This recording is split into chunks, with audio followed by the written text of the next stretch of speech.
सुप्रभात, सुबह की राम राम। मैं सुधा सक्सेना। नाग पूजा का वैज्ञानिक महत्व।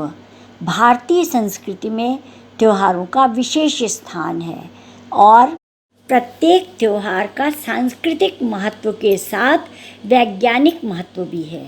नागपंचमी श्रावण मास का प्रमुख पर्व है, जिस दिन सर्पों की पूजा की जाती है। सर्पों का हमारी संस्कृति में प्रमुख स्थान है। भारतीय संस्कृति जैव संरक्षण को महत्व देती है। नागपंचमी इसी जैव संरक्षण को इंगित करती है। सर्प जो बिल बनाकर खेतों में रहते हैं, वो खेती को हानि पहुंचाने वाले कीड़े मकोड़ों को खाकर खेती की रक्षा करते हैं। वह पर्यावरण तथा वन संपदा की रक्षा करने में अहम भूमिका निभाते हैं।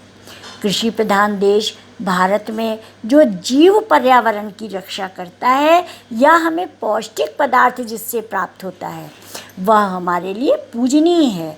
गाय भी इसी श्रेणी में आती है। दुर्जन यदि बुरे कामों के बाद भी अच्छे कार्य करते हैं तो भारतीय संस्कृति में हम उसे स्वीकार करते हैं। इसीलिए शक्ति के प्रतीक शिव जी के गले में सर्प की माला दिखाई देती है। संरक्षक विष्णु शेष नाग पर शयन करते हैं। हिंदू धर्म संस्कृति में इन्हें विशिष्ट जीव माना गया है और शेषनाग को क्षेत्रपाल भी कहा गया है। नागपंचमी के दिन नाग के 12 स्वरूपों की पूजा होती है। शिव के साथ नाग पर भी दूध चढ़ाया जाता है। वर्षा के कारण सर्प खेतों में बिल से निकलकर ऊपरी सतह पर आ जाते हैं।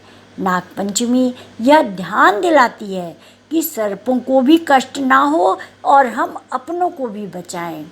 सही पूछिए तो नागपंचमी के दिन जो जगह जगह पर दूध रखते हैं या पहले रखा जाता था, उसका एक मकसद यही था कि उनको जो भोजन नहीं मिल पा रहा बरसात के दिनों में, तो कम से कम हम जो हैं उन्हें भोजन उपलब्ध कराएं, क्योंकि खेती हमारी प्रमुख जीविकोपार्जन का साधन था।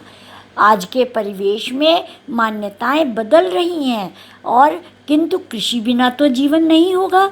तो हमें अपने सहयोगी और जीव जंतुओं का ध्यान रखते हुए अगली पीढ़ी को त्योहारों के माध्यम से जागरूक करना होगा। प्राकृतिक तथा जैव संरक्षण को बढ़ावा देना होगा।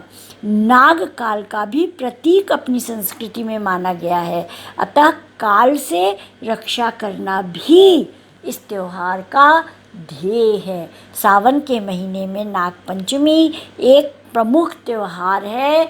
वह शिव जी के गले में है। विष्णु शेषनाग पे बैठे हुए हैं। वो सभी सृष्टि के संचालक और रक्षक हैं। तो नाग की पूजा करके हम उनकी भी पूजा करते हैं।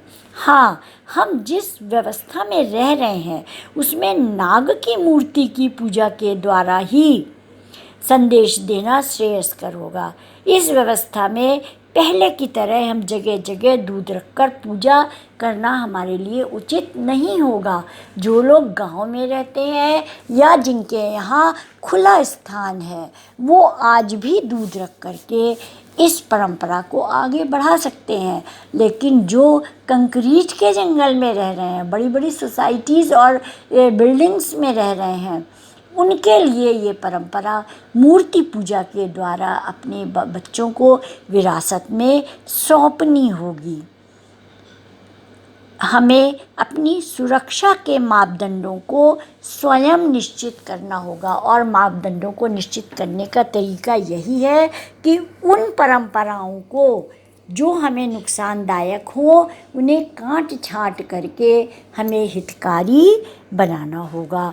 अपनी परंपराओं को सुरक्षित करने के लिए आइए हम पर्यावरण का संरक्षण करने और जैविक संरक्षण करने के लिए प्रयत्न में जुटें और अपनी परंपराओं का अनुसरण करें।